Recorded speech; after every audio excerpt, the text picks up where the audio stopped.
নমস্কার। আজ জ্যোতিষশাস্ত্রের কথায় আমরা বলবো মাঙ্গলিক যোগের কথা। তা মাঙ্গলিক যোগ বলতে আমরা প্রায় সবাই জানি যে এই যোগে মূলত মঙ্গল গ্রহের দ্বারা এই যোগ তৈরি হয়।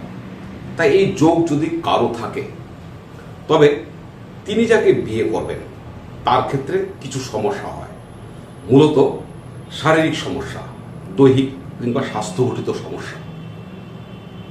তো সে কারণেই আমাদের অভিভাবকেরা যখন মাঙ্গলিক পাত্র কিংবা পাত্রীর জন্য বিয়ের সম্বন্ধ তারা খোঁজেন, তখন সেক্ষেত্রে তাদের প্রথম দায়িত্ব থাকে যে কোনো মাঙ্গলিক পাত্র কিংবা পাত্রী বিপরীত দিকে তারা খোঁজেন।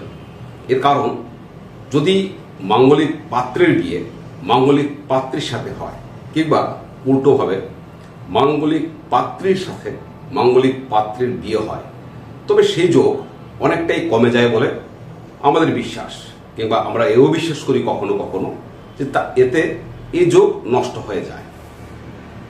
তো আজ আমরা কথা বলবো যাদের মাঙ্গলিক যোগ রয়েছে তারা এমন কোনো পাত্র কিংবা পাত্রীকে বিয়ে করতে পারেন কিনা যাদের মাঙ্গলিক যোগ নেই।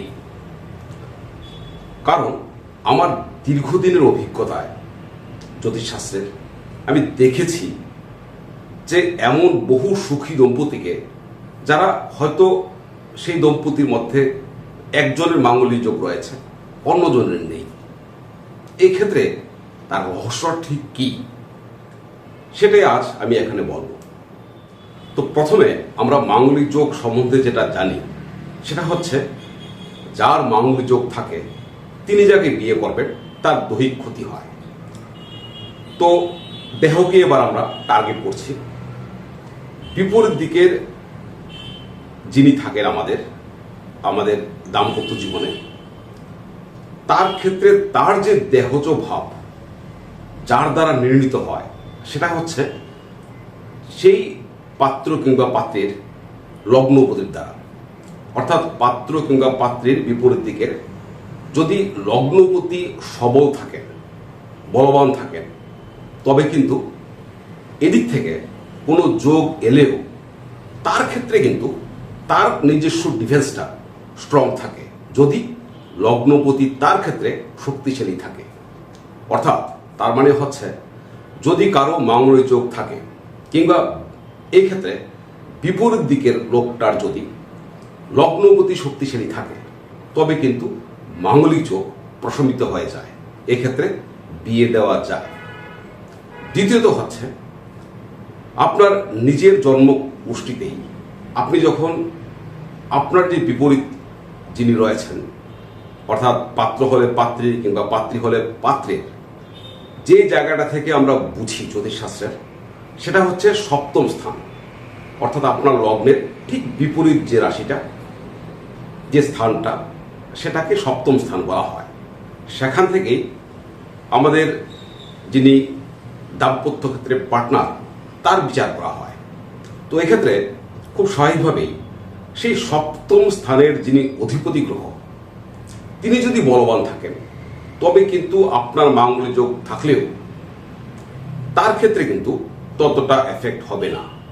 কারণ আপনার সপ্তমপতি শক্তিশালী, অর্থাৎ আপনার সেই পার্টনারকে যিনি রক্ষা করবেন সেই অধিপতি গ্রহ তিনি শক্তিশালী থাকায় তিনি রক্ষা পেয়ে যাবেন কোনো বিপদ থেকে। এছাড়াও যদি সপ্তম স্থানে অর্থাৎ বিবাহের স্থানে বৃহস্পতি গ্রহের দৃষ্টি থাকে তবে কিন্তু মাঙ্গলিক যোগ প্রশমিত হয়ে যায়। কারণ আমাদের জ্যোতিষশাস্ত্রের ভাষাতেই গুরু, দেবগুরু বৃহস্পতি, তার দৃষ্টিকে অত্যন্ত শুভ বলা হয়েছে। তিনি সমস্ত দোষ নাশ করে দেন।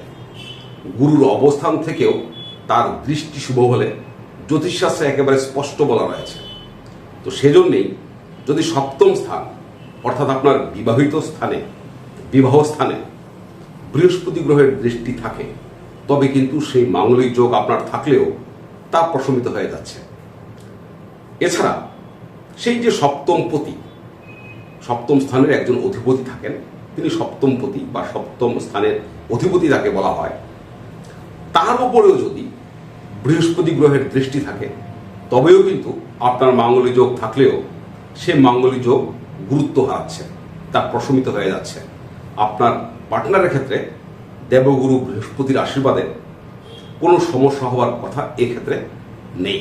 তাই এক্ষেত্রে মাঙ্গলিক পাত্র কিংবা পাত্রের সাথে কোনো নন মাঙ্গলিক পাত্র কিংবা পাত্রীর বিয়ে দেওয়া যেতেই পারে। এছাড়াও আপনার সাথে যার বিয়ে হবে বা আপনার যিনি দাম্পত্য জীবনের পার্টনার, তার ক্ষেত্রে তার যিনি লগ্নপতি, তার সেই লগ্নপতির ওপরেও যদি তার কুষ্ঠিচক্রে অর্থাৎ আপনার বিপরীত দিকের পার্টনারের নিজস্ব জন্ম রাশিচক্রে, আপনার ক্ষেত্রে নয় কিন্তু আপনার বিপরীত দিকের কথা বলছি, তার যদি জন্ম রাশিচক্রে তার লগ্নপতির ওপর বৃহস্পতি গ্রহের দৃষ্টি থাকে, তবেও কিন্তু সেই মাঙ্গলিক যোগ নষ্ট হয়ে যায়, প্রশমিত হয়ে যায়। এছাড়াও যেহেতু মঙ্গল গ্রহের দ্বারা এই মাঙ্গলিক যোগ তৈরি হয় এবং মঙ্গল যেহেতু আমাদের জ্যোতিষশাস্ত্রের ভাষায় কোনো নাশ কিংবা হানির কারকও বটে, সেজন্যে যদি বিপরীত দিকের মঙ্গল গ্রহ শক্তিশালী হয়, তবেই কিন্তু এই মাঙ্গলিক যোগ প্রশমিত হতে বাধ্য। এছাড়াও মাঙ্গলিক যোগের ক্ষেত্রে আরও একটা সমস্যা কি, এই যোগ যখন থাকে অনেক ক্ষেত্রে দেখা যায় যে আমাদের যে পার্টনার যিনি হন তার সাথে সম্পর্ক, মানবিক সম্পর্ক মূলত, সেক্ষেত্রেও কিন্তু কখনো কখনো সমস্যা আসে।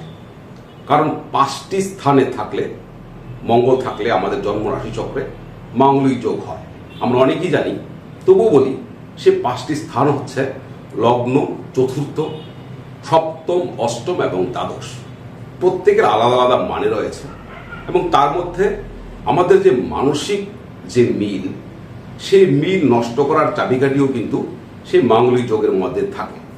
তো এক্ষেত্রে এই মানসিক মিলকে সুদৃঢ় করার জন্যে যদি আপনার নিজের রাশিচক্রে যেখানে মঙ্গল কিংবা শুক্র রয়েছে এবং আপনার ঠিক বিপরীত দিকে যে জায়গায় অর্থাৎ আপনার যিনি লাইফ পার্টনার তার ক্ষেত্রে যে জায়গায় মঙ্গল কিংবা শুক্র রয়েছে, এই দুই ছকের মধ্যে যদি একের মঙ্গলের সাথে অন্যের মঙ্গল কোনো সম্পর্ক করে, অর্থাৎ কোনো কোন সম্পর্ক কিংবা স্থান বিনিময় সম্পর্ক যদি করে, কিংবা শুক্রের সাথেও যদি এই স্থান বিনিময় সম্পর্ক কিংবা আপনার যেখানে শুক্র রয়েছে তার কোণে সেই আপনার পার্টনারের শুক্র রয়েছে, এমন যদি পরিস্থিতি হয় মঙ্গল এবং শুক্রের ক্ষেত্রে, তবেও কিন্তু এই মাঙ্গলিক যোগ নষ্ট হতে বা প্রশমিত হতে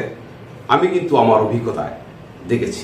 এছাড়াও মাঙ্গলিক যোগের মধ্যে আরও অনেক গ্রহ সমন্বয় রয়েছে, যাতে সেই মাঙ্গলিক যোগ যদি আপনার থেকেও থাকে তা প্রশমিত হয়ে যায়। এ নিয়ে আমরা আগে একটা ভিডিও করেছিলাম, যদি সম্ভব হয় সেটা দেখে নেবেন।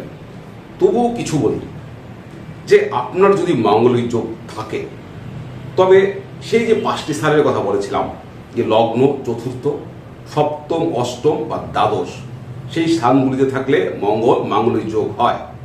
ধরে নিন আপনার দ্বাদশ স্থানে মঙ্গল রয়েছে কিংবা ধরুন চতুর্থে, এবার আপনার বিপরীত দিকে যার সাথে আপনার বিয়ে হচ্ছে তার ক্ষেত্রে যদি সেই 5টি স্থানে কোনো একটি স্থানে শনি গ্রহ থাকে, তবেও কিন্তু আপনার যে মাঙ্গলিক যোগ সেই মাঙ্গলিক যোগ প্রশমিত হয়ে যাবে। কারণ মঙ্গলের বিপরীত ধর্মী গ্রহ হচ্ছে শনি। শনি মঙ্গলের বহু দোষ আটকে দিতে পারে, ঠিক তেমনি শনিরও বহু দোষ মঙ্গল গ্রহ কিন্তু আটকে দিতে পারে। এছাড়াও আরও একটা কথা বলি, ধরুন আপনার মাঙ্গলিক যোগ রয়েছে, মাঙ্গলিক যোগ মঙ্গলের জন্য হচ্ছে, তো এবার আপনার যে মঙ্গল যেখানে থেকে মাঙ্গলিক যোগ তৈরি করছে, সেই মঙ্গলের ওপর যদি বৃহস্পতি গ্রহের দৃষ্টি থাকে আপনার রাশিচক্রে, তবেও কিন্তু সেই মাঙ্গলিক যোগ প্রশমিত হয়ে যাবে। তার মানে মাঙ্গলিক যোগ থাকলেই অযথা আতঙ্কিত হবার কোনো কারণ নেই। আপনার যদি মাঙ্গলিক যোগ থেকেও থাকে, তারপরেও আপনি মাঙ্গলিক যোগ যাদের রয়েছে তাদের তো বটেই, এমনকি যাদের মাঙ্গলিক যোগ নেই তেমন কোনো পাত্র পাত্রীকেও আপনি অবশ্যই বিয়ে করতে পারেন। তবে এক্ষেত্রে একটু বিচার করা প্রয়োজন, তার জন্ম রাশির চক্রের সাথে আপনার জন্ম রাশির চক্রের ভালো করে যে ম্যাচিংটা সেটা ঠিক করে করতে হবে। এছাড়াও শুধুমাত্র মাঙ্গলিক যোগ নিয়ে আমরা খুব চিন্তা করি, কিন্তু সত্যি বলতে কি মাঙ্গলিক যোগ ছাড়াও এমন বহু যোগ রয়েছে যাতে কিন্তু আমাদের বিয়ের পরবর্তীকালে সমস্যা হতে পারে, এবং ঠিক তার বিপরীত দিকে কিন্তু কাউন্টার যোগও প্রচুর রয়েছে। তার মানে জ্যোতিষশাস্ত্রের বিচার কিন্তু অনেক বড়। শুধুমাত্র একটা যোগ দেখেই কারো সম্বন্ধে একটা ধারণা করে দিলাম কিংবা কোনো বিয়ে আটকে দিলাম, এটা কিন্তু কোনো ভালো কাজ অবশ্যই নয়। এক্ষেত্রে আমাদের বিচার প্রক্রিয়ায় একটু গভীরে ঢুকতে হবে এবং বুঝতে হবে সেই যোগের মানে কি, কিংবা সেই যোগের কোনো কাউন্টার যোগ রয়েছে কিনা। তো যাই হোক, সবাই খুব ভালো থাকবেন। আজকের এই আলোচনা আমরা এখানেই শেষ করছি। পরবর্তী পর্বে নতুন কোনো কথা নিয়ে আবার দেখা হবে। ভালো থাকবেন সবাই, খুব নমস্কার।